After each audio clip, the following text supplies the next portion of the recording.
Buenos días a todas, a todos.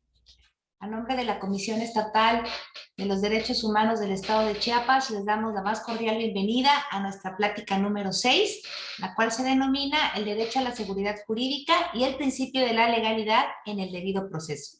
Quienes nos han acompañado en las pláticas anteriores saben que hemos iniciado abordando el debido proceso desde el enfoque de derechos humanos y en esta ocasión nos acompaña el doctor Eliseo Muñoz Mena, director de Asuntos Indígenas en Reclusión, adscrito a la Cuarta Visitaduría General de la Comisión Nacional de Derechos Humanos. Bienvenido, doctor, es un gusto tenerle con todas y todos nosotros esta mañana.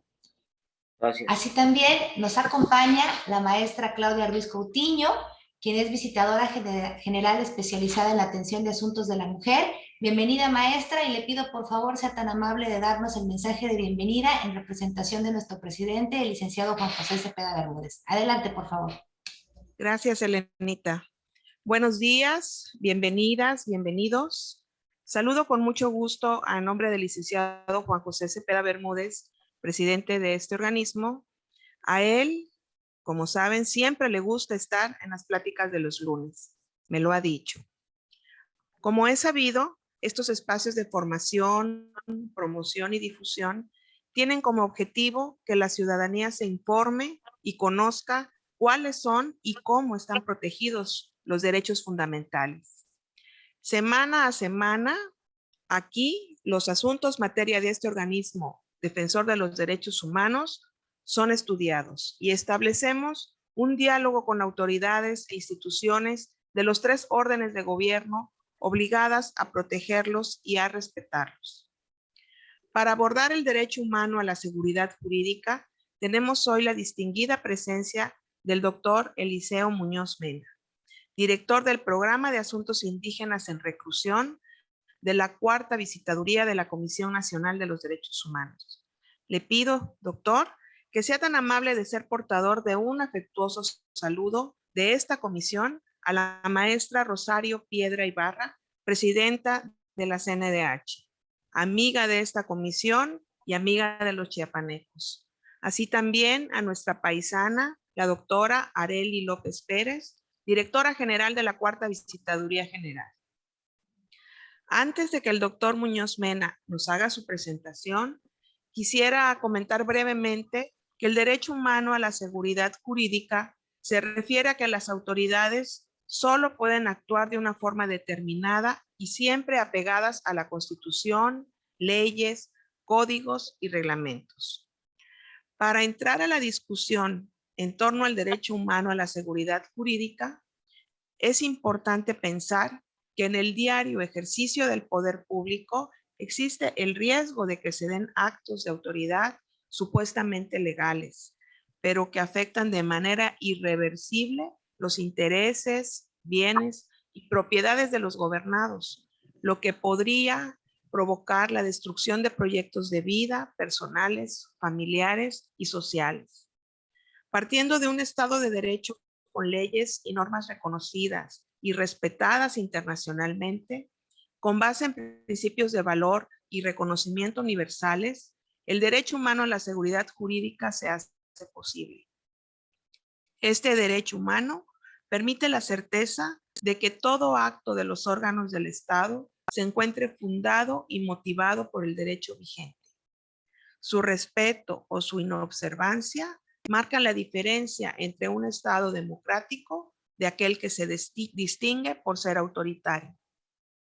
Cuando existe seguridad jurídica, existe desarrollo, y cuando hay desarrollo, vivimos en paz. El derecho a la legalidad también es el derecho de toda persona para que se le garantice el debido proceso ante tribunales o autoridades administrativas. Cuando las autoridades son omisas o sus actos son abusivos y sin fundamento legal, se margina el principio de legalidad.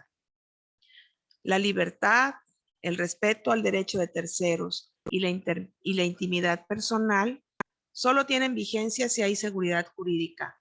De ahí la importancia, como dije antes, del tema que el doctor Eliseo Muñoz Mena aceptó venir a abordar en esta plática de los lunes.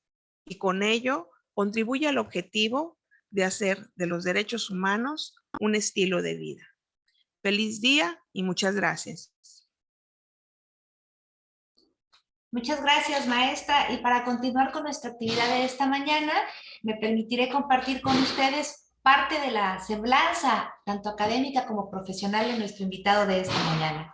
Eliseo Muñoz Mena es licenciado en Derecho y cuenta con estudios de maestría en Derecho Constitucional y Amparo, realizados en la Facultad de Derecho Campus 3 de la Universidad Autónoma de Chiapas. Es maestro en Derecho Procesal Penal, doctor en Investigación de Juicios Orales y doctor honoris causa en Derechos Humanos, otorgado por el Instituto Interamericano de Investigación y Docencia en Derechos Humanos, con sede en la ciudad de Querétaro. Es integrante del Sistema Estatal de Investigadores, nivel 1, del Consejo de Ciencia y Tecnología del Estado de Chiapas, con la categoría de investigador científico, nivel 1. Es autor de los libros Principios Rectores de los Derechos Humanos y sus Garantías, artículo primero de la Constitución Política de los Estados Unidos Mexicanos, primera y segunda edición. Además, es conferencista nacional en tópicos relacionados con los derechos humanos y sus garantías y juicio de amparo, y ha escrito artículos en diferentes revistas, tanto internacionales como nacionales. Actualmente es director de Asuntos Indígenas en Reclusión, adscrito a la Cuarta Visitaduría General de la Comisión Nacional de los Derechos Humanos. Bienvenido, doctor. Siempre es un gusto que esté con todas y todos nosotros. Le escuchamos. Bien, muchas gracias. Muy buenos días a todas y a todos.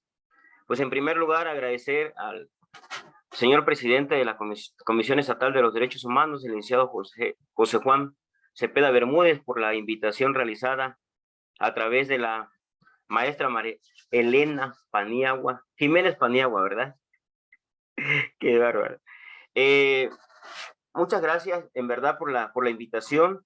Reciban también un afectuoso saludo de parte de la doctora Arely López Pérez, cuarta visitadora de la Comisión Nacional de los Derechos Humanos. Pues bien, y feliz Día del Amor y la Amistad a todos y a todos, y agradeciendo de antemano pues el tiempo que se sirvan prestar a esta plática. Pues prácticamente, como bien ya lo expuso la maestra Coutinho, ya dio una gran, digamos, una gran referencia y semblanza en torno a la seguridad jurídica. Me parece que hablar de seguridad jurídica, que hablar de principio de legalidad y sobre todo vinculado con el debido proceso, pues prácticamente implica, me parece, una de las grandes aspiraciones, sobre todo que tiene el gobernado, que tienen las personas. Si bien es cierto, nosotros lo veremos ahorita durante esta breve charla que tuve a bien estructurar, me parece que nosotros desde el punto de vista constitucional y convencional, pues prácticamente contamos con una serie de herramientas sustantivas y adjetivas que a final de cuentas, punto de vista doctrinal, de vista de la teoría de la Constitución, pues sí sientan las bases para hablar propiamente de una seguridad jurídica. Lo cierto es que a pesar de que existe toda esta todo este cúmulo de instrumentos jurídicos, nosotros en la práctica sabemos muchas veces que no se cumplen, ¿no? Sobre todo ustedes que se encuentran en un organismo protector de los derechos humanos a nivel local y nosotros, o su servidor ahorita que se encuentra pues desempeñando este encargo, pues también somos testigos, sobre todo en materia penal, pues prácticamente que el debido proceso pues no deja de ser algo todavía bastante teórico, bastante doctrinal y muy difícil de llevar a la práctica. Pues bien, hago este preámbulo nada más muy somero y ya empezaré a platicar con ustedes sobre el tema. Vean, me parece que cuando hablamos nosotros del... es más, iremos haciendo algunas acotaciones durante la práctica. Se habla que el derecho a la seguridad jurídica es un derecho humano, se habla que es un principio, se refiere incluso que puede ser una garantía. Habría que ver nada más aquí el enfoque doctrinal con el cual se estudia la seguridad jurídica. Lo cierto es que hablar de seguridad jurídica implica hablar de la certeza o implica referirnos a la certeza que tienen las personas, los individuos y el gobernado, de que las personas mismas, los familiares, los bienes y sus derechos se encuentran tutelados por el orden constitucional. Esto es, seguridad jurídica se traduce en una especie de certeza jurídica para el gobernado. ¿Certeza jurídica de qué? De que nuestras personas, nuestros familiares, nuestros bienes, nuestras propiedades, nuestros derechos se encuentran tutelados por el orden constitucional. Esto es, que gozan de protección por parte de las autoridades del Estado y, por supuesto, por parte de las leyes. ¿En qué se traduce esta certeza? Esta certeza jurídica se traduce en que, de llevarse a cabo un procedimiento, un proceso, o un procedimiento, un proceso jurisdiccional, este proceso o este procedimiento tendría que llevarse conforme al marco constitucional, y me parece que habría que agregar a que en la actualidad ya hablamos, además de un marco constitucional, también ya tenemos que tener presente un marco convencional. Y cuando hablamos del marco convencional, pues nos referimos a tratados internacionales, a convenios internacionales, declaraciones, jurisprudencia de la Corte Interamericana, pronunciamientos de los organismos protectores de los derechos humanos, tanto del Sistema Interamericano de los Derechos Humanos como del Sistema Universal de Protección de los Derechos Humanos. A esto habría que agregarle también que la certeza jurídica que implica también para el gobernado, implica para todos y cada uno de nosotros, porque finalmente cualquiera de nosotros puede en un momento dado ser sujeto de un proceso jurisdiccional. La seguridad jurídica implica la previsibilidad, es decir, que todos y cada uno de nosotros podemos predecir o puede ser para nosotros previsible, más bien previsible, qué va a pasar con nuestra persona, insisto, con nuestros bienes, con nuestros derechos, en caso incluso de incumplir con el orden constitucional. Entonces me parece que la seguridad jurídica implica para las autoridades entonces la obligación que tienen de someterse al orden jurídico constitucional y convencional, por una parte, pero también para el gobernado implica la certeza de saber qué va a pasar, es decir, qué va a pasar si cometo un delito, qué va a pasar si cometo una infracción, qué va a pasar si yo mismo o cada uno de nosotros violentamos el propio orden constitucional y convencional. De tal manera entonces que hablar del principio de seguridad jurídica pues también implica hablar de que cuando existe seguridad jurídica, prevalece entonces el Estado de Derecho. Es decir, que todo aquello que está previsto en nuestro marco constitucional se materializa. Hay también posturas que refieren que la seguridad jurídica implica el sometimiento de las autoridades y de las personas, por eso comentaba yo esa parte, ¿no? Tanto la seguridad jurídica atañe o vincula a las autoridades, pero por supuesto que también vincula a las personas. Todos sabemos que, por ejemplo, si hablamos de un marco de derechos humanos, los derechos humanos no son absolutos. Los derechos humanos también tienen restricciones. Todos y cada uno de nosotros podemos referir, yo tengo derecho a la libertad de expresión, pero esa libertad de expresión, por supuesto, que tiene un límite impuesto por la propia Constitución. Tengo derecho al trabajo, por supuesto que tengo derecho al trabajo, tutelado en el 5º constitucional, pero también ese derecho humano al trabajo, por supuesto que tiene una restricción y puede ser suspendido en este marco precisamente de seguridad jurídica y del principio de legalidad, y tendríamos que sumarle, por supuesto, también el debido proceso. Entonces, insisto, la seguridad jurídica implica el sometimiento de las autoridades y de las personas al marco jurídico constitucional y convencional, pero sobre todo, y esa parte no tendríamos que olvidarlo, sobre todo el sometimiento también a los derechos humanos y a las garantías para la protección de los derechos humanos en términos del nuevo paradigma que se crea o que se consolida en el Estado mexicano a partir del 10 de junio del año 2011. Entonces, como he dicho, este sometimiento de las autoridades y del Estado y de las personas, tanto en el ámbito federal, estatal y municipal, así como de los individuos y de las personas en términos generales al marco jurídico constitucional y convencional, a eso le vamos a llamar seguridad jurídica.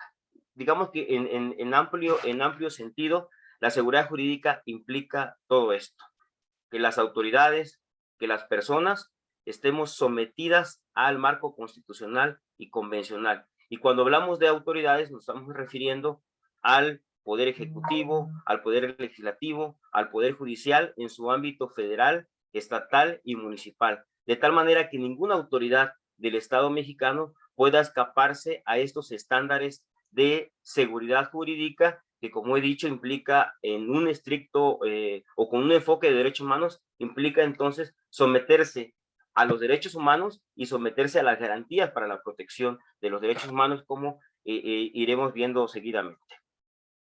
Ahora bien, también es importante que en este sentido, a que la seguridad jurídica implica hablar del sometimiento de la autoridad al marco constitucional y convencional. Esto se traduce también en que en México, por supuesto, debe de prevalecer el principio de división de poderes y el respeto a los derechos fundamentales. Si nosotros apreciamos nuestro texto constitucional, vemos nosotros una parte dogmática que consagra derechos humanos y garantías, que constituye el contrapeso de la otra parte de nuestro texto constitucional, que es el que se refiere a la estructura orgánica del Estado mexicano, es decir, a cómo operan las autoridades en el Estado mexicano a través de un poder ejecutivo, legislativo, judicial y en sus ámbitos o en sus niveles de gobierno federal, estatal y municipal. De tal manera entonces que, para ir, digamos, cerrando esta parte introductoria de la seguridad jurídica, podríamos también concluir que la seguridad jurídica es la base sobre la que descansa el sistema jurídico mexicano y que tutela que el gobernado jamás se encuentre en una situación de incertidumbre jurídica y por ende en un estado de indefensión. De tal manera que la seguridad jurídica le da a las personas certidumbre o certeza jurídica y que no se ubique en un momento dado a las personas en un estado de indefensión ante la propia actuación de las autoridades del Estado mexicano. A este concepto de seguridad jurídica me parece que tendríamos que abonarle el otro tópico al cual se refiere nuestra charla, que es el relacionado con el principio de legalidad. ¿Qué implica hablar del principio de legalidad? Constituye un principio fundamental del derecho público que mandata u ordena que el ejercicio de los poderes públicos deben de estar sujetos a la ley, so pena de que de no existir ese sometimiento a la ley pueda declararse su invalidez. Por supuesto que este principio de legalidad implica que pues prácticamente todas las autoridades del Estado mexicano tienen que estar sometidos a lo que establecen nuestras normas generales y sobre todo nuestra ley fundamental, como es la Carta Magna y también tratados internacionales. Ahora bien, vean que al respecto la doctrina, ¿qué refiere? En el lenguaje común de la doctrina contemporánea, la expresión principio de legalidad se hace referencia a 3 reglas. La primera regla, ¿a qué se refiere? La primera regla refiere que es inválido todo acto de los poderes públicos que estén en contraste con la ley. Esto es, el principio de preferencia de la ley o también de supraordenación jerárquica de la ley respecto de los actos del Poder Ejecutivo y del Poder Judicial. Una segunda regla se traduce en que el principio de legalidad implica que es inválida todo acto de los poderes públicos que no estén expresamente autorizados por la ley. Vean cómo el primer punto se refiere a la invalidez de los actos de autoridad que contrasten o que contrarien a lo que dice la ley. Por su parte, esta segunda regla se refiere a la invalidez de los actos de los poderes públicos que no estén expresamente autorizados por la ley. De tal manera que una autoridad, como todos sabemos, no puede hacer o no puede realizar o no puede llevar a cabo un acto o una omisión que expresamente le esté previsto en una norma de carácter general. Finalmente, la tercera regla nos señala que es inválida toda la ley que confiere un poder sin regularlo completamente. Esto se refiere al principio de legalidad en un sentido sustancial. Ahora bien, me parece que de estas tres reglas, abundando en la regla que se refiere a la invalidez de todo acto de los poderes públicos que no estén expresamente autorizados por la ley, implica que los poderes públicos no pueden realizar algún acto que no esté positivamente fundado en la ley. Mientras, si hacemos una especie de contraste o de comparativo entre lo que sí puede realizar la autoridad y lo que pueden realizar los particulares o lo que puede realizar el gobernado, recordemos entonces que en lo que hace a los poderes públicos, como hemos mencionado, no pueden realizar algún acto que no esté positivamente, es decir, que no esté estrictamente previsto en la legislación, mientras que para la conducta de los particulares vale el principio general de libertad, es decir, la norma general exclusiva, es decir, que todo lo que no está expresamente prohibido por la ley le está permitido. De tal manera entonces que el principio de legalidad constituye un principio fundamental del derecho público que mandata o ordena que el ejercicio de los poderes públicos estén sujetos a la ley, como hemos dicho, so pena de ser declarada su invalidez. Por lo tanto, prácticamente implica que toda conducta de la autoridad, como hemos mencionado, tiene que estar previsto tanto en una norma sustantiva como en una norma adjetiva. Vean entonces cómo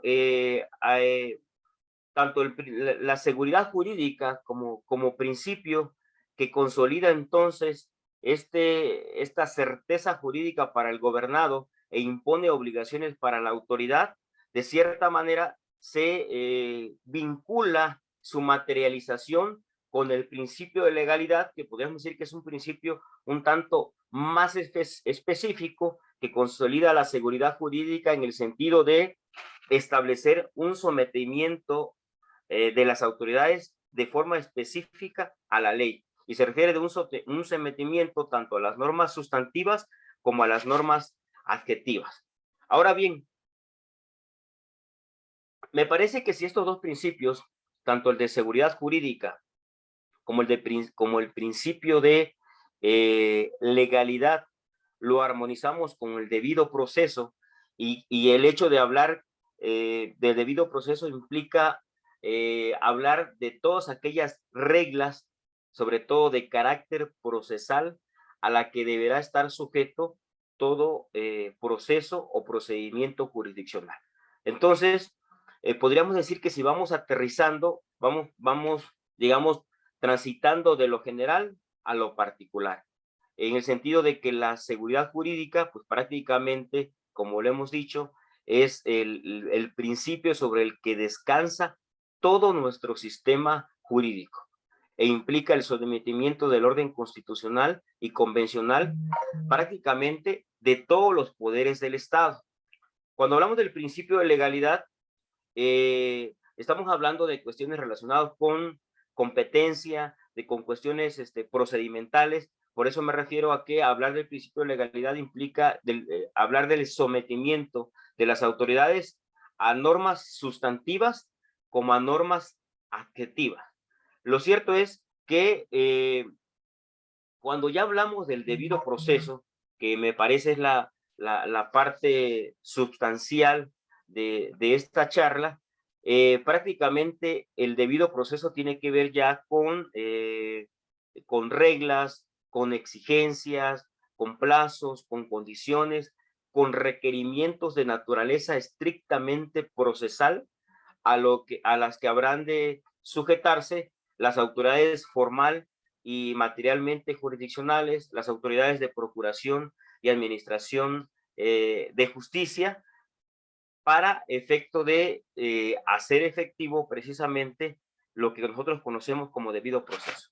Y vean que cuando nosotros hablamos del debido proceso, existe por supuesto una vasta doctrina, ¿no? Es impresionante la doctrina que existe en torno al debido proceso, pero en mi caso basaré algunos comentarios en torno al debido proceso sustentados en la jurisprudencia de la propia Suprema Corte de Justicia de la Nación.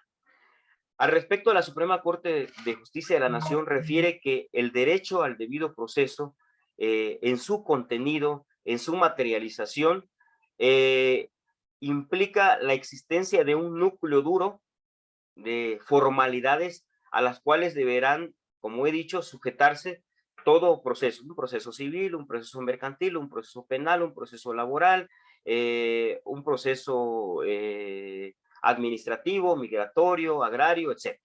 Y en términos generales, por supuesto, el procedimiento penal acusatorio, que como ya veremos, ustedes saben, todos, prácticamente una de las ramas del derecho en las que es más cuestionado el debido proceso, pues me parece es en la materia penal. Pues bien, la Suprema Corte de Justicia de la Nación, como les mencionaba, refiere que dentro de las garantías del debido proceso existe un núcleo duro digamos, lo percibe desde dos perspectivas. Una, la que se refiere al conjunto de garantías que debe observarse en todo procedimiento jurisdiccional. Y dos, al cúmulo de garantías que son aplicables a los procesos que impliquen un ejercicio de la potestad punitiva del Estado. Esto es, las primeras, las que se refieren a todas las garantías que deben de observarse dentro de un proceso jurisdiccional, son identificadas por la Suprema Corte de Justicia de la Nación como las formalidades esenciales del procedimiento, cuyo conjunto integran la garantía de audiencia, las cuales permiten que los gobernados ejerzan sus defensas antes de que las autoridades modifiquen su esfera jurídica definitivamente. Esta es, digamos, la perspectiva que tiene la Suprema Corte de Justicia de la Nación en torno al debido proceso que deben de observarse en todo procedimiento jurisdiccional, traducido entonces en un derecho o una garantía de audiencia. ¿Qué implica qué cosa? Pues que implica el derecho que tiene todo gobernado de hacer valer sus defensas, sus excepciones ante un órgano jurisdiccional, pues antes de que este órgano jurisdiccional, mediante el proceso que culmina con una sentencia o resolución, modifique su esfera jurídica. ¿Y qué implica o cuáles son estas formalidades esenciales del procedimiento de manera específica? Por supuesto que son la notificación del inicio del procedimiento, la oportunidad de ofrecer y desahogar las pruebas en las que finque su defensa el gobernado, la oportunidad de alegar lo que a su derecho convenga y el derecho que se tiene a que se emita una resolución que dirima o que resuelva las cuestiones debatidas, incluido en estas garantías el derecho que tiene el gobernado a impugnar esa sentencia o esa resolución en el caso de que le sea adversa. Vean, por otra parte, el otro núcleo que identifica la Suprema Corte de Justicia de la Nación se refiere a las garantías mínimas que debe de tener toda persona cuya esfera jurídica pretenda modificarse mediante la actividad punitiva del Estado. En esta parte, vean que en esta segunda parte nos referimos exclusivamente a las garantías relacionadas con el derecho que tienen todas las personas a defenderse dentro de un procedimiento. Y la Suprema Corte de Justicia de la Nación, a su vez, la subdivide en dos especies. Una que corresponde a todas las personas independientemente de su condición, nacionalidad, género, edad, y esto implica el derecho que tiene a contar con un abogado, a no declarar contra sí mismo, es decir, a no autoincriminarse, a conocer la causa del procedimiento. Y entre otras, por supuesto, que ya iremos aterrizando de manera específica.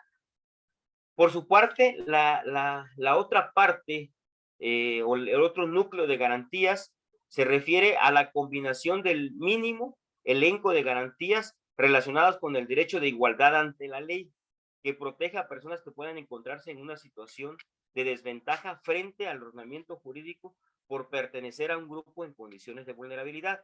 Es decir, cualquier persona que esté sujeta o que esté vinculada a un proceso jurisdiccional o a un procedimiento jurisdiccional y que se encuentre en una especial condición de vulnerabilidad, como puede ser, por ejemplo, una persona indígena, por supuesto que además de tener derecho a una defensa adecuada, de acuerdo al artículo 2º constitucional, apartado A, fracción séptima, tiene derecho a contar con una persona intérprete o traductora pero que además esta persona intérprete o traductora conozca su lengua y conozca su cultura. Vean cómo para este caso específico de una persona indígena se prevén garantías muy específicas, como la de contar con una persona intérprete o traductora. Por otra parte, si hablamos, por ejemplo, también de una persona extranjera sujeta a un procedimiento jurisdiccional, vean que esta persona extranjera tendrá derecho a contar, por ejemplo, con asistencia consular, incluso también con un intérprete. Entonces, aquí se abona a estas condiciones específicas dentro de un procedimiento jurisdiccional que implican entonces, pues este cúmulo de garantías que habrán de materializarse dentro del ámbito jurisdiccional, pues precisamente para hacer efectiva esa seguridad jurídica o esa certeza jurídica con la que debe de contar todo gobernado que se encuentre involucrado en un proceso o en un procedimiento jurisdiccional. De tal manera entonces que podríamos ir aterrizando una concepción del debido proceso vista como el conjunto de formalidades esenciales del procedimiento que deben observarse en cualquier procedimiento legal para asegurar o defender los derechos humanos de toda persona. También podríamos decir que con un enfoque más específico de derechos humanos, podríamos decir o afirmar que el debido proceso constituye un conjunto de garantías previstas en la Constitución y en los tratados internacionales para salvaguardar los derechos humanos de toda persona que forme parte de un proceso o procedimiento jurisdiccional. Y vean, a este respecto de asegurar o de afirmar que el debido proceso consiste o se traduce en ese conjunto de garantías o formalidades esenciales del procedimiento que debe prevalecer en todo proceso jurisdiccional para la salvaguarda de sus derechos humanos, me parece que valdría la pena voltear a mirar a la reciente reforma constitucional en materia de derechos humanos y garantías, dentro de la cual, en esta reforma constitucional, si ustedes recordarán, se puntualizaron dos conceptos que en algún momento podríamos decir que tenían una concepción única. ¿Y a qué me refiero? A las garantías individuales. Recordemos que antes del 10 de junio del año 2011, nuestro primer capítulo se denominaba de las garantías individuales, de tal manera que en esta concepción de garantías individuales, pues estaban contemplados en un estricto sentido tanto los derechos humanos o derechos fundamentales o libertades, como le quisiéramos llamar, libertad de imprenta, libertad de reunión, libertad de asociación, que finalmente podríamos decir que ya desde 1948, pues ya eran considerados derechos humanos, solo que a nosotros, pues podríamos decir que la reforma nos llegó un poquito tarde y es hasta el año 2011 cuando se hace esta distinción doctrinal, conceptual y constitucional de derechos humanos por una parte y de garantías para la protección de los derechos humanos por otra. De tal manera que lo que nosotros antes conocíamos como garantías individuales de libertad, de igualdad y de propiedad, constituye actualmente lo que nosotros consideramos como derechos humanos. Y lo que en la doctrina se consideraba con antelación como garantías individuales de legalidad y seguridad jurídica previstas en los artículos 14 y 16 constitucional, podríamos decir que en la actualidad constituyen las garantías para la protección de los derechos humanos que consolidan finalmente lo que nosotros conocemos en la actualidad como el derecho humano al debido proceso. De tal manera que el debido proceso, tanto del punto de vista constitucional como convencional, se encuentra sustentado principalmente en los artículos 14 y en los artículos 16 constitucional. Lo cierto es que también la doctrina y la jurisprudencia en su actualidad ha considerado que el conjunto de garantías para la protección de los derechos humanos se encuentra previsto no solo en los artículos 14 y 16. Podríamos abonarle al artículo 14 y 16 constitucional las disposiciones previstas en el artículo 17 constitucional, que a grosso modo se refiere a la garantía de acceso a la justicia o tutela judicial efectiva, que en términos muy comunes, recordemos que la garantía de acceso a la justicia o tutela judicial efectiva, pues implica el derecho que tiene toda persona para reclamar o hacer valer sus derechos ante las autoridades de procuración y de administración de justicia. ¿Mediante qué? Pues mediante un proceso. Finalmente vean cómo prácticamente toda nuestra esfera de derechos humanos, de libertades, de propiedades, nuestra propia integridad personal, nuestra propia persona, pues prácticamente podríamos decir que se encuentra en algún momento dado vinculado a un proceso, ¿no? De tal manera que, pues esa es la importancia de hablar de estos temas, porque finalmente a través de un proceso jurisdiccional en el que se respeten las formalidades esenciales del procedimiento, pues se materializa esa garantía de seguridad jurídica y nos da a todos y cada uno de nosotros la certeza de que la autoridad actuó conforme al marco constitucional y al marco convencional, ¿no? Que traducido en el principio de legalidad implica, o armonizado con el principio de legalidad implica entonces, como he dicho, ese sometimiento de las autoridades a las leyes sustantivas y a las leyes adjetivas o procesales o procedimentales. De tal manera que podemos hablar de que pues, la seguridad jurídica, el principio de legalidad y el debido proceso, pues constituyen una serie de principios o de máximas, decía yo, derechos humanos o garantías que en su totalidad, que en su integralidad, pues por supuesto que están armonizadas unas con otras, pero pues constituyen entonces, como hemos dicho, pues esas bases jurídicas sobre las que debe descansar nuestro sistema jurídico mexicano, ¿no? Que si ustedes advierten, o al menos hasta ahorita como hemos ido platicando, pues me parece que el diseño constitucional e incluso convencional que gira en torno a estos principios de seguridad, de legalidad jurídica y del debido proceso, me parece que existe una pues infraestructura jurídica extraordinaria. La bronca, como hemos dicho, pues es llevarlo a la práctica. Pero bueno, sigamos al menos estudiando desde el punto de vista doctrinal, ¿no? Decíamos entonces que hablar del debido proceso, pues es hablar de formalidades esenciales del procedimiento, traducido en una serie de garantías para la protección de los derechos humanos previstos principalmente en los artículos 14, 16, 17 y artículo 20, apartado B y C.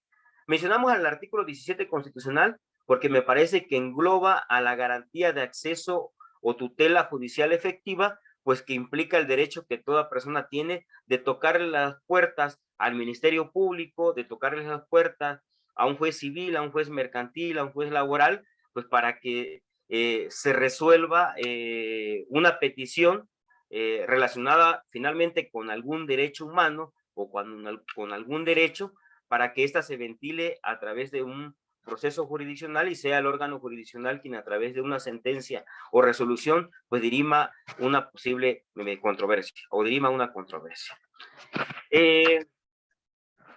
Vean, en cuanto entonces a hablar de que el debido proceso implica hacer válido estas garantías para la protección de los derechos humanos en términos de la reforma del 10 de junio del año 2011, me voy a permitir, antes de que pasemos a la parte relacionada con, digamos, los elementos torales del debido proceso en términos del artículo 14, 16, 17 y 20, apartado B y C, me voy a permitir compartirles una definición del concepto de garantías, no del concepto de garantías individuales, no del concepto de derechos humanos, sino del concepto de garantías para la protección de los derechos humanos en términos de la reforma del 10 de junio del año 2011.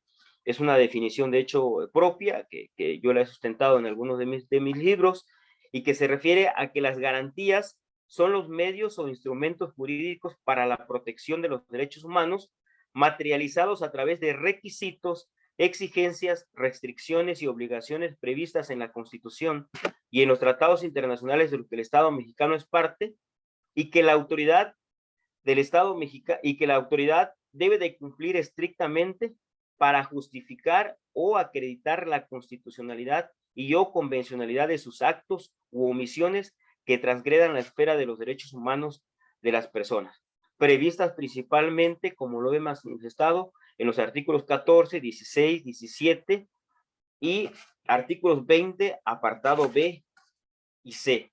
De tal manera entonces que pues estas garantías, traducido, como he dicho, en estas condiciones, requisitos que deben de cumplir las autoridades, pues no son más que pues esas exigencias mínimas a las que habrá de sujetarse la autoridad en el marco de un debido proceso. Y en este sentido, habría que acotar aquí dos conceptos.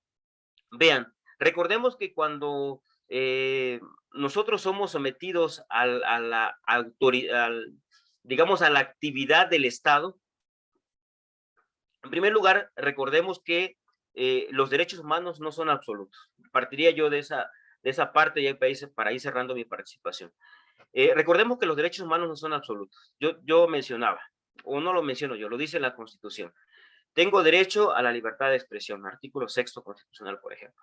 Tengo derecho a ejercer mi derecho de petición en términos del artículo 4. Tengo derecho a ejercer el derecho de reunión y de asociación. Y así sucesivamente, todos y cada uno de nosotros sabemos que en la parte dogmática se consagra un catálogo de derechos humanos. Lo cierto es que ese catálogo de derechos humanos que el propio texto constitucional nos reconoce a todos y cada uno de nosotros como personas no es absoluto. Cada derecho humano tiene restricciones específicas previstas en nuestro texto constitucional, ¿no? Tengo derecho al trabajo siempre y cuando la actividad que yo realice sea lícita, que no agravie derechos de tercero y que no ofenda a la sociedad, por ejemplo. En el momento en que la actividad que yo realice sea ilícita, por supuesto que ese derecho humano ya no se va a encontrar tutelado por el Estado. En el momento en que en ejercicio de la libertad de expresión, por ejemplo, ponga yo en riesgo la seguridad de la nación, o ataque yo derechos de tercero, o ofenda yo a terceros, por supuesto que esa libertad de expresión ya no puede ser tutelada por el Estado. Y así sucesivamente. Si voy a mencionar un ejemplo más. Si hablo del derecho de reunión o de asociación, por supuesto que si hablo de una asociación, por ejemplo, de una asociación delictuosa, pues tampoco ese derecho como tal puede ser tutelado por el Estado. Pero aquí viene algo muy importante.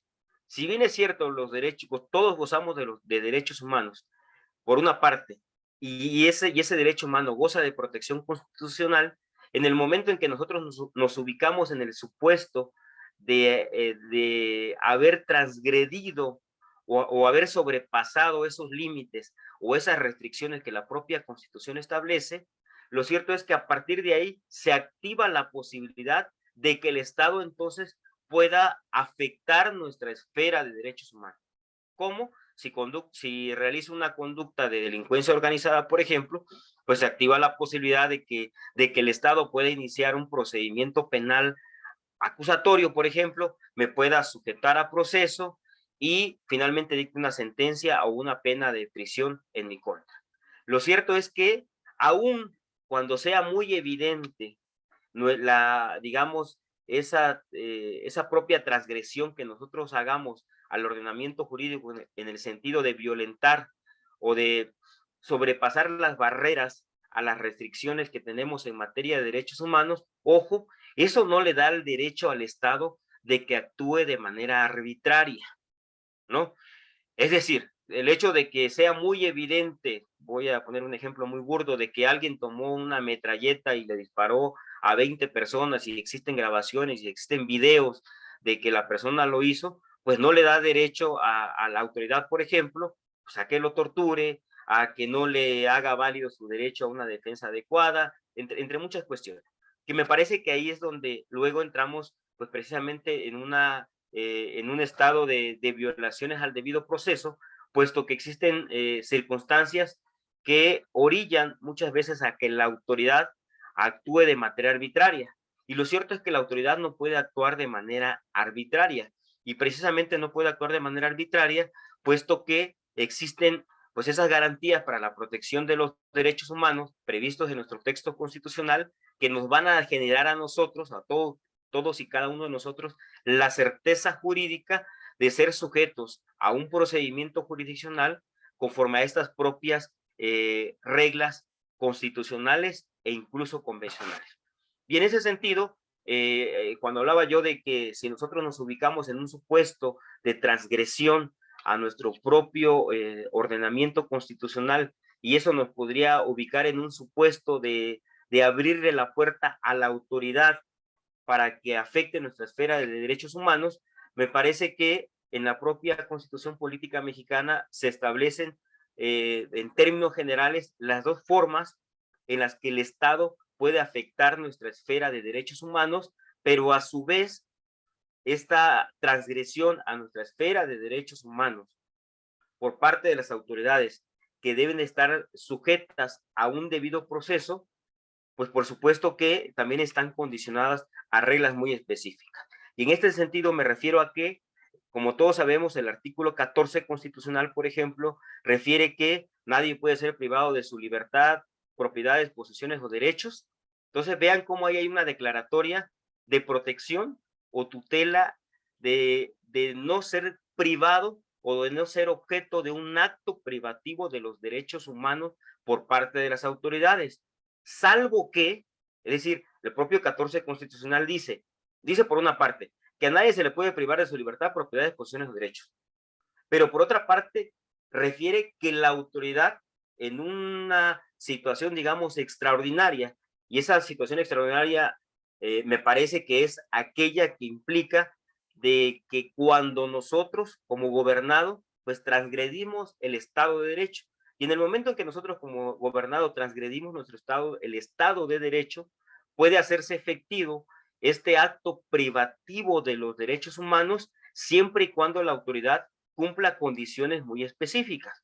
¿Y cuáles son estas condiciones muy específicas? Pues precisamente son estas garantías para la protección de los derechos humanos que en tratándose de actos privativos de derechos humanos prevé el artículo 14 constitucional. ¿Que son cuáles? Que exista previamente un juicio seguido ante tribunales previamente establecidos. Que en ese juicio, es decir, no solo basta que se materialice todo el juicio, sino que dentro de ese juicio debe sujetarse a las formalidades esenciales del procedimiento, y esas formalidades esenciales del procedimiento deberán ser conforme a las leyes expedidas con anterioridad al hecho.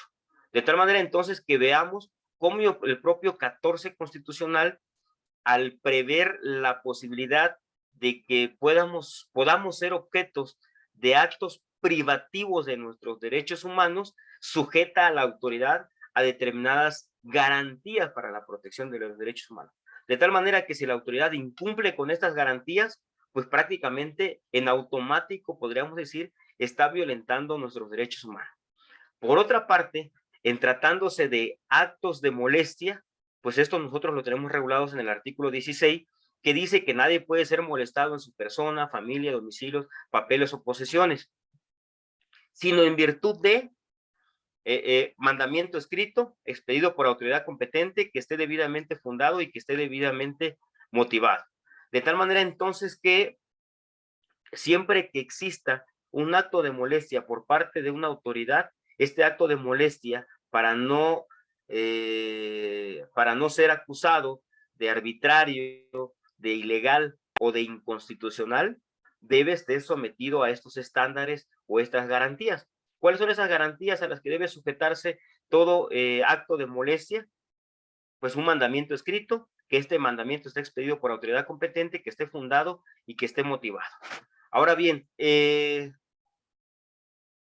me parece que esta distinción entre actos privativos de derechos humanos por parte de las autoridades y de actos de molestia por parte de las mismas autoridades sujetas a estos estándares constitucionales, pues tiene su razón de ser en el sentido de que a ninguna persona, o más bien siempre que exista entonces en nuestra contra un acto privativo de derechos humanos, como por ejemplo la pena de prisión, que puede ser un acto privativo del derecho humano a la libertad, como puede ser el remate de bienes, como puede ser la extinción de dominio, siempre debemos de tener la certeza jurídica, precisamente, de que para que ese acto privativo del derecho humano a la libertad impuesto mediante una pena de prisión se sujete a esas garantías previstas en el 14 constitucional, es decir, que previamente exista un juicio, que en ese juicio se sigan las formalidades esenciales del procedimiento, que sea conforme a las leyes expedidas con anterioridad al hecho y conforme a un tribunal previamente establecido. Lo mismo pasa con los actos de molestias en nuestras personas. Y podría mencionar como ejemplos de actos de molestia el embargo de bienes, la prisión preventiva, la orden de aprehensión. ¿Qué requisitos tiene que cumplir una autoridad cuando emita estos actos de molestia en nuestra contra o en contra nuestra en un marco de un proceso jurisdiccional? Pues que el acto de autoridad pues esté fundado, esté motivado, esté expedido por autoridad competente y que se encuentre debidamente motivado. De tal manera entonces que veamos cómo existe un diseño constitucional que tutela nuestra esfera de derechos humanos en términos del 14 y en términos del artículo 17 constitucional. Ahora bien, aunado a estas disposiciones del artículo 14 y 16 constitucional, que podríamos decir que son las bases torales o fundamentales del debido proceso en nuestro país, me parece que valdría la pena sumarle, como ya lo he dicho, las garantías previstas en el artículo 17 constitucional, que se refiere a la garantía de acceso a la justicia o tutela judicial efectiva, que finalmente entonces le garantiza a toda persona que en el momento en que su derecho humano esté, que alguno de sus derechos humanos se encuentre en riesgo, pues pueda tocar las puertas, como he dicho, de los órganos jurisdiccionales o de los órganos de procuración y administración de justicia. Y ya finalmente, para cerrar, por cuestiones de tiempo, aquí tengo mi cronómetro, me parece que no debemos olvidarnos también de que, decía yo, o ustedes ya todos sabemos, que en el marco del debido proceso en México, eh, precisamente de las garantías que mayormente son cuestionadas son aquellas que deben de cumplirse dentro del marco de un procedimiento penal acusatorio. Y en ese sentido, recordemos que precisamente a partir de la reforma del 8 de junio del 2008, al establecerse el sistema penal acusatorio, pues también se establecieron reglas muy específicas o garantías muy específicas que deben de cumplirse en el proceso penal. Y las mencionaré muy brevemente. Recordemos en este sentido que dentro de estas garantías previstas en el artículo 20 constitucional, en el apartado B se señalan garantías muy específicas para toda persona imputada o sujeta a un procedimiento penal.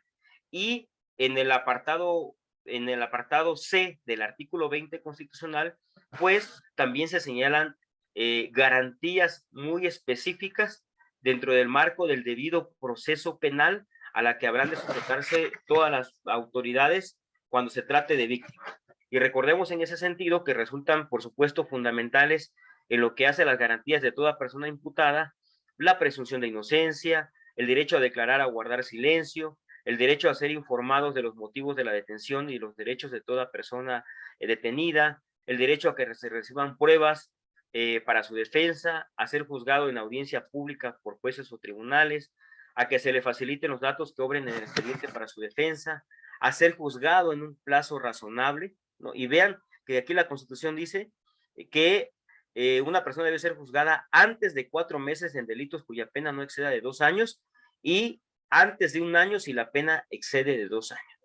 Al menos en la poca experiencia que yo tengo y en muchos recorridos que he hecho, pues ya en varios centros penitenciarios del país, en tratándose de personas indígenas, por ejemplo, y actualmente también en unas entrevistas que hemos hecho a personas afromexicanas, cuyo común denominador es que la mayoría no tienen tienen una escolaridad mínima, son de pocos recursos económicos, la mayoría son campesinos, agricultores, obreros, pues precisamente el común denominador es que existen pues me parece, de toda la población indígena del país, un 50 o 80% que, que no se le respeta este plazo razonable. Es decir, hablamos de personas que tienen 10, 11 o hasta 15 años sujetas a procesos sin que hasta el día de hoy se haya dictado ya una sentencia definitiva que, pues, que resuelva su situación jurídica, por decirlo menos,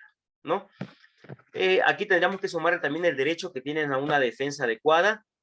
También ahí, créame, es bastante pues triste escuchar de parte de los, por ejemplo, de los entrevistados, que todos esos entrevistados, sobre todo indígenas, que prácticamente la Defensoría Pública en México me parece que es totalmente deficiente. De cada 100 personas entrevistadas, el 99.9999% refiere que pues que el defensor público no los visita, que el defensor público no los atiende, incluso hay personas que refieren que les exigen alguna remuneración económica, aunado a que existe prácticamente una desatención total precisamente de esta defensa adecuada en pro de personas indígenas, en pro mexicanas, y yo le agregaría en pro de cualquier persona pues que no tenga recursos económicos o que pues el nivel de vida no sea pues tan, digamos, tan elevado. Pero sí es bastante cuestionable este tema que tiene que ver con la Defensoría Pública en México, que prácticamente podríamos decir tristemente que es altamente deficiente. Agregaríamos también como derecho específico o garantía específica de los imputados la prohibición de que la prisión preventiva se prolongue. Es un tema que me parece que tampoco el sistema penal acusatorio ha podido solventar. Seguimos teniendo, insisto, tanto del sistema penal tradicional como del sistema penal acusatorio, procesos penales bastante prolongados. Ahora bien, y finalmente el 20 apartado C habla de las garantías mínimas de toda víctima vinculada a un proceso penal y que se refiere al derecho que tienen a recibir asesoría jurídica, a coadyuvar con el Ministerio Público, a recibir atención médica y psicológica urgente, a la reparación del daño, al resguardo de su identidad, a la solicitud de medidas cautelares y providencias necesarias para la protección y restitución de sus derechos, y a impugnar ante la autoridad jurisdiccional las decisiones del Ministerio Público. Vean entonces, ya concluyo, maestra, por cuestiones de tiempo. Vean que podríamos decir entonces que la seguridad jurídica es ese marco general, es prácticamente ese principio sobre el cual descansa nuestro sistema jurídico mexicano, que coadyuvado o armonizado con el principio de legalidad que implica la sujeción de las autoridades al marco legal, finalmente armonizado con el debido proceso, visto como la materialización de las garantías para la protección de los derechos humanos de todas las personas sujetas a un procedimiento penal, pues deberían, porque me parece que ese es el imaginario, es la utopía jurídica a la cual todos me parece invocamos en algún momento de nuestras vidas, pero me parece que en México, no quiero ser fatalista, o al menos es mi punto de vista muy particular, me parece que estamos muy lejos de que se materialice. Le insisto, las herramientas ahí están, el diseño constitucional es extraordinario, pero me parece que sí valdría la pena reflexionar del por qué, a pesar de tener un diseño constitucional y legal y convencional extraordinario, pues finalmente todos y cada uno de nosotros, no me dejarán mentir quienes compartimos este foro, me parece que compartimos un trabajo en común que es la defensa o tutela de los derechos humanos. Me parece que todos los días somos testigos de arbitrariedades por parte del Ejecutivo, por parte de la Procuración y Administración de Justicia, y que lo digo también con mucha pena, muchas de las decisiones o de las acciones, por ejemplo, en el ámbito de la Procuración de Justicia, pues finalmente, aun cuando sean arbitrarias, pues son avaladas por el juez de control, que bajo el esquema de este sistema penal acusatorio, recordemos que el juez de control debería de fungir como una especie de juez de amparo, debería de fungir como el primer filtro de carácter jurisdiccional para evitar violaciones a derechos humanos. Lo cierto es que ese filtro llamado juez de control y de garantías, vean cómo se denomina, juez de control y garantías, no estamos hablando de amparo, no estamos hablando de un juicio de amparo, estamos hablando del juez de control, que digamos que debe ser ese filtro para abatir esa incertidumbre jurídica o ese estado de indefensión en el que se encuentran las personas sujetas a un proceso jurisdiccional, pues muchas veces no se materializa. Al respecto, también recordemos que la jurisprudencia mexicana también ya ha generado pues jurisprudencia, se ha generado también doctrina a digamos, a las causas negativas que tiene en México, pues prácticamente la violación a la garantía de seguridad jurídica y al debido proceso. Y me refiero, si ustedes recordarán, en el caso de Florence Cassés, o como se pronuncia, no soy muy bueno para el inglés o para el francés. En este caso, recordaremos que se generó a nivel jurisprudencial una postura que se refiere al efecto corruptor y que refiere que cuando las autoridades del Estado mexicano violan el debido proceso, ¿no?, de una persona, pues prácticamente lo que se provoca es una transgresión al debido proceso,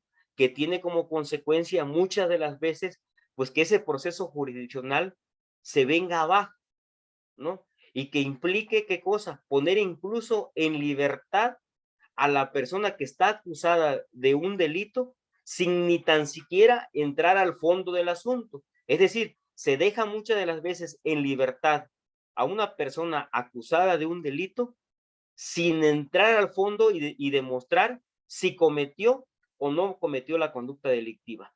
Porque finalmente ese efecto corruptor o esa violación exagerada de las garantías relacionadas con el debido proceso son tales, pues, que evidencian prácticamente toda la ilicitud y toda la cochinada que se dio dentro del proceso, que implican poner en libertad al imputado o al indiciado. Pero vean que aquí también hay un efecto adicional secundario que me parece que también es muy grave. En los casos en los que por ese efecto corruptor, es decir, en los casos en los que por la violación a las garantías del debido proceso se deja en libertad a un imputado, a un indiciado, recordemos que también sigue habiendo una víctima indirecta, que es propiamente la víctima del delito, que prácticamente esa garantía de acceso a la justicia o de tutela judicial efectiva se ve prácticamente nulificada, porque ante ese efecto corruptor ni tan siquiera tuvo el derecho de saber si esa persona sujeto a proceso, dejada en libertad por violaciones de sus garantías procesales, cometió o no cometió la conducta delictiva. Y vean cómo hay una doble transgresión y violación a los derechos humanos. De primera mano, una violación a las garantías del debido proceso de la persona sujeta al proceso penal. En primera, ¿no? Y en segunda, pues ese efecto secundario o transversal de que la víctima o la víctima real de la comisión del hecho delictivo, pues se queda de brazos cruzados, ¿no? Y jamás y nunca se le va a administrar o procurar justicia. Pues sería todo de mi parte. Yo les agradezco mucho su atención. Muchas gracias, doctor Eliseo, por esta plática, y le cedo el micrófono a la maestra Claudia Ruiz, para hacer algunos comentarios antes de compartirle a nuestro invitado las preguntas que hay en el chat, y si alguien más quisiera hacer alguna, les pido por favor que la coloquen en ese espacio. Muchas gracias, Elenita. Pues, maestro, muchísimas gracias por su exposición. Sin duda, lo que usted tan claramente nos expuso el día de hoy respecto al derecho a la seguridad jurídica, a la legalidad y al debido proceso, es una herramienta que a nosotros nos sirve mucho para mantener claros y frescos estos conocimientos para la debida atención de nuestros asuntos en la comisión y de las personas que nos acompañan y que también se desempeñan en el servicio público. Sin duda, este tipo de plática, esta charla que usted nos da, nos deja claramente el por qué, el cómo y cuándo cuidar, observar y garantizar estos derechos. Muchísimas gracias, maestro, y pues estamos a la orden. Esperemos que en próxima ocasión volvamos a vernos y a reunirnos con algún otro tema. Muchas gracias. Gracias, Elenita. Gracias, maestra. Y Gracias, si me lo maestra. permite, doctor, le compartiría las dos preguntas que están en el chat para que nos haga el favor de responderlas. La primera dice, en el caso de las manifestaciones, principalmente donde participan mujeres, ¿qué límites pueden haber al derecho de la libertad de expresión y protesta? Esa es la primera pregunta. Y la segunda dice, gran ponencia, profesor. Mi pregunta es, ¿cómo garantizar el cumplimiento del debido proceso y garantizar con ello la certidumbre jurídica cuando la autoridad responsable en la práctica dice no puedo ejecutar su actuar al no existir condiciones de seguridad o tratarse de lugares en cuya normatividad se rigen por usos y costumbres? Son las dos preguntas que hay, doctor. Escuchamos su respuesta. A ver. Bueno, gracias por las preguntas, pues son de antemano un tanto complejas, ¿no? Porque me parece que cuando hablamos de protestas y cuando esas protestas pues las realizan respetuosamente, digo, las mujeres, me parece que hay, digamos, hay voces encontradas en torno al tema. Me parece que todo aquello que tenga que ver con la libertad de expresión, la libre manifestación de las ideas, como lo he mencionado, pues la propia Constitución establece cuáles son los límites a los que habrá de sujetarse. Y obviamente esos límites pues implica pues no transgredir derechos de terceras personas. Sí, es un poco compleja la respuesta, pero voy a concentrarme en poder dar un punto de vista. Eh, lo cierto es que yo ahí abonaría un elemento adicional. Existen muchos que tal vez incluso no podría comprenderlo, sino hasta el tiempo en que yo vine aquí a la Comisión Nacional de los Derechos Humanos, y muchos de los que están aquí, en su mayoría, que trabajan en estos organismos protectores, pues muchas veces tenemos ya tal vez un enfoque más integral de la problemática. Y yo partiría, me iría yo un poquito más atrás. Me parece que existe ya a nivel social, miré yo ahí por un tema social, una especie de hartazgo, ¿no? De ciertos grupos o de ciertos sectores. Y yo me atrevería ahí a hablar de grupos indígenas, pues también la comunidad LGBTIQ y más, por ejemplo, las propias mujeres, ¿no? Que de manera histórica y de manera estructural podríamos decir que pues han sido sometidas o bajadas, me refiero a las mujeres, violentadas en sus derechos humanos, de tal manera que llega el momento en que ante pues tantos feminicidios, ante tantas muertes, ante tantas violaciones de los derechos humanos, pues me parece que se ha generado ya una especie de inconformidad colectiva, insisto, una especie de hartazgo de que ya están hasta el copete de tanta violación a sus derechos humanos, de tal manera que me parece que de cierta manera, por eso muchas de las veces las protestas, me parece que por ahí va el tema, pues se tornan un poco agresivas, si le queremos llamar así, ¿no? Un poco posiblemente vistas desde la perspectiva del derecho positivo, contrarias a nuestro propio sistema jurídico. Me parece que el límite, insisto, tiene que ser el respeto al derecho de terceras personas, el derecho el respeto al derecho de las propiedades, al libre tránsito. Pero me parece que también tendríamos que muchas veces ponernos en el zapato del otro o de la otra, y en este caso, si hablamos de las mujeres, ponernos en los zapatos de las mujeres en el porqué de ese hartazgo, ¿no? Aquí, por ejemplo, en México, ustedes recordarán, se tomaron los edificios de la Comisión Nacional de los Derechos Humanos, y en muchos de los comentarios decían, ¿no? Las mujeres, ¿no? A ver, ¿por qué la gente se queja de que manchamos un busto o una estatua o una pintura? ¿No? ¿Por qué se indigna de ello? ¿No? Y eso que es algo, un bien material. Pero ¿por qué no la gente se indigna de las mujeres que aparecen muertas, de las mujeres que desaparecen? Me parece que Tiene que haber límites, sí, pero también tiene que haber una especie de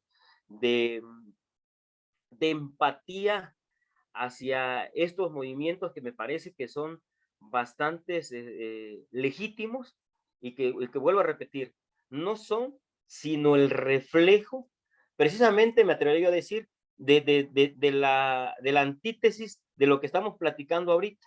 Es decir, existe un esquema doctrinal y jurisprudencial y constitucional y convencional de seguridad jurídica, de principio de legalidad y debido proceso, que se escucha de maravilla. Pero pregúntenle a las madres de personas desaparecidas, a las madres de mujeres desaparecidas, pregúntenle si ese debido proceso o si esa seguridad jurídica o si ese principio de legalidad ha sido o no efectivo. ¿Y qué hacer entonces ante ese estado de indefensión o ante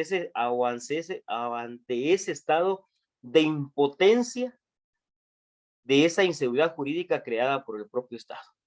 Me parece que sí habría, insisto, de que ser empático con esos movimientos, sí habría que tal vez considerar algunos aspectos que no son tan loables, pero me parece que en un consciente social, o al menos en la conciencia que se crea detrás de estos movimientos, pues muchas de las veces se podría justificar algunos actos que a la vista del derecho positivo o a la vista de un aparente estado de derechos, son contrarios a derechos a estas acciones. Sería todo, créanme que es una respuesta bastante compleja, pero sí insisto, tal vez ponernos en el lugar del otro o de la otra pudiera muchas veces apaciguar tal vez este sentido que tenemos de una apariencia, de que quien muchas veces, no sé, toma una carretera, toma un edificio, realiza protestas, está actuando en contra del propio sistema jurídico. En cuanto a la otra pregunta, me parece que también es una pregunta bastante interesante y bastante compleja y daré una respuesta conforme también conforme a mi perspectiva. Recordemos que el artículo 2 constitucional reconoce la existencia y prevalencia de los sistemas normativos indígenas, ¿no? Entre comillas, usos y costumbres, ¿no? La propia Constitución ya ha reconocido que México tiene digamos, México es una nación pluricultural, ¿no? Y en ese sentido, me parece que también por ahí sí hay un desencuentro, me parece, entre los derechos humanos y sistemas normativos. No es una regla general, pero me parece que la pregunta va enfocada a que muchos de las prácticas que se generan en el marco de los usos y costumbres, también podríamos verla, ojo, bajo la perspectiva del derecho positivo e incluso bajo la perspectiva de los derechos humanos, la podríamos ver contraria al derecho positivo. Lo cierto es que me parece que aquí lo que habría que hacer es tratar de armonizar o tratar de conciliar ambos sistemas normativos. Y me refiero al sistema jurídico mexicano a la par de los sistemas normativos indígenas, de tal manera que podamos ir encontrando la manera de llegar a un punto en común. Créanme que sí es cierto lo que refiere el compañero. Existen casos, por ejemplo, de detenciones arbitrarias donde en la comunidad dice, ¿saben qué? La persona, no sé, cometió un delito o robó, pues yo voy y le saco las cosas de su casa, lo voy a encerrar en la cárcel comunitaria por una semana, por 15 días, y alguien dice, oye, pero eso conforme al sistema jurídico mexicano es contrario a derecho, pero conforme a sistemas normativos indígenas, eso está apegado a derecho. Yo sí insistiría en que se hace necesario que tanto, me refiero a los organismos protectores de los derechos humanos, tanto la Comisión Nacional de los Derechos Humanos como las comisiones estatales de los derechos humanos, pudiésemos armonizar el respeto de los derechos humanos en un marco de los sistemas normativos indígenas. Pero me parece que ello va a implicar diálogo, va a implicar conciliación, va a implicar armonización de ambos sistemas normativos. que me parece que no es una tarea fácil, pero sí tiene que ver entonces con con ir permeando sin invadir este esquema de sistemas normativos indígenas, sin trastocar a los sistemas normativos indígenas. Sí me parece que se hace necesario ir involucrando o ir permeando a la cultura de los derechos humanos en pueblos y comunidades indígenas, de tal manera que lleguemos a un punto en común, porque de lo contrario me parece que no lo vamos a lograr.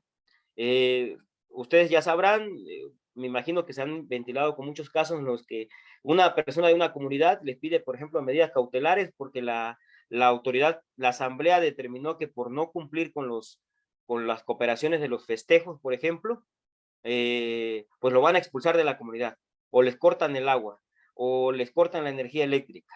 Y resulta que la Comisión Estatal de los Derechos Humanos o la Comisión Nacional emite una medida cautelar, pero la autoridad que debe cumplir con esa medida cautelar, que por ejemplo puede hacer el ayuntamiento, dice, pues yo cómo le hago, o sea, cómo entro a la comunidad, cómo le doy cumplimiento a una medida cautelar de la Comisión Nacional o de la Comisión Estatal de los Derechos Humanos si la asamblea está en su plan de que está haciendo uso de sus sistemas normativos indígenas. Entonces tenemos ahí un gran conflicto. Por una parte, el quejoso peticionario que solicita que se hagan válidos sus derechos, pero a la luz del derecho positivo mexicano, y por otra parte una autoridad que se empeña en cortarle el agua, en negarle el agua, en expulsarlo de la comunidad, porque está haciendo válidos sus sistemas normativos indígenas. Me parece que lo que tenemos que hacer es ir conciliando, ir adentrándonos con las autoridades comunitarias, con las comunidades indígenas, para llegar a un punto en común, porque de lo contrario me parece que no vamos a lograr resolver los problemas. Día a día me parece que esos problemas se están haciendo muchísimo más complejos. Detenciones arbitrarias, la venta de niñas, por ejemplo, ¿no? Que es algo aberrante, pero que en las comunidades se sigue practicando y no hay poder de Dios que cambie esa expectativa. Entonces, aquí me parece más que la armonización de los dos sistemas jurídicos a la luz de los derechos humanos puede ser puede implicar una posible solución. Vean, les platico una experiencia. Hace aproximadamente 15 días tuve la oportunidad de platicar, por ejemplo, con el presidente de la Comisión Estatal de los Derechos Humanos de Morelia, en Michoacán, y él, por ejemplo, refiere que ellos están a punto de implementar en pueblos y comunidades indígenas visitadores adjuntos indígenas propiamente, es decir, visitadores adjuntos en el marco de la Comisión Estatal de los Derechos Humanos de Michoacán, pero que son visitadores adjuntos que pertenecen a la misma comunidad, de tal manera que eso permita procurar un punto intermedio entre el marco de los derechos humanos, vista desde la perspectiva de los derechos, del derecho positivo, y las prácticas que se realizan conforme a los sistemas normativos indígenas. Me parece que esa postura empieza o puede ser una herramienta que empiece ya a vislumbrar esa posible armonización entre el derecho positivo y sistemas normativos indígenas, con un árbitro intermedio, que sería en este caso la Comisión Estatal de los Derechos Humanos, que tendrá un poquito de derecho positivo y va a tener un poquito, digamos, de lineamientos de los propios pueblos y comunidades indígenas. Me parece que es una figura, a mí me parece bastante interesante, que implica entonces ir llevando los derechos humanos hacia pueblos y comunidades indígenas. Sería mi respuesta. Gracias. Muchísimas gracias, doctor, por atender estas inquietudes que nos presentaron quienes nos acompañan en esta sesión. Y para cerrar esta plática tan interesante, vamos a compartir en pantalla el reconocimiento que firma nuestro presidente, el licenciado Juan José Cepeda Bermúdez, presidente de la Comisión Estatal, como muestra de nuestro agradecimiento al doctor Eliseo Muñoz Mena por impartir la plática en línea, el derecho a la seguridad jurídica y el principio de legalidad en el debido proceso. Muchísimas gracias a todas las personas que nos acompañaron en esta mañana y les invitaría para cerrar esta actividad, si son tan amables de prender sus cámaras para que podamos tomarnos una foto en compañía de nuestro invitado, el doctor Eliseo. Vamos a dar unos segunditos para que se puedan, para que puedan encender sus cámaras y poder hacer la captura de pantalla correspondiente. A quienes no les sea posible prender la cámara no hay ningún inconveniente y a quienes sí, pues les invitamos a que puedan activarlas en este momento.